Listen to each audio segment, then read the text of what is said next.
was the only child to her parents. So my aunts were really, all of them were my main family that I grew up with. And all of them were working women.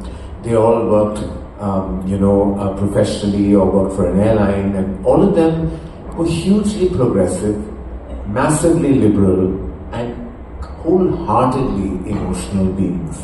So I was raised, you could say, by many women at a very early stage of my life. So my value system taught me a few things that only women can teach you. Women can teach you the ability to express yourself. Men rarely do that. They always keep themselves, emotions, very deeply embedded in their hearts. Women express themselves.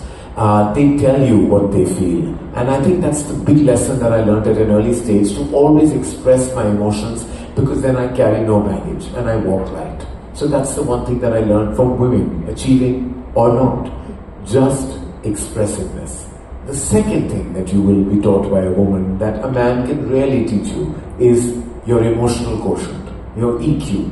Now, how can you really brush your EQ? Some can do it by watching movies, reading books, or just purely being a good listener. And I think your emotional quotient is equal to being a good listener. We all are so caught up with our own words and our thoughts, we rarely listen. And I think when you listen, you can really contribute to being a true high person on the emotional quotient radar. The third and lastly, the most important, is compassion and kindness. It takes very little to be kind. It takes very, very little. In fact, I feel it takes a lot more not to be. You really use all your negativity and negative juices to flow for you to not be kind. Kindness can be simple, easy, and absolutely and always available. And compassion is your understanding of somebody else's circumstance and being able to read the room and then tap into a conversation post that.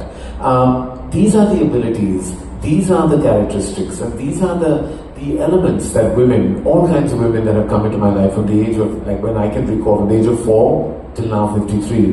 Women on set, women off set, women I've worked with professionally, women I've known personally. The one common thread that has bound my relationship with women have been these three qualities.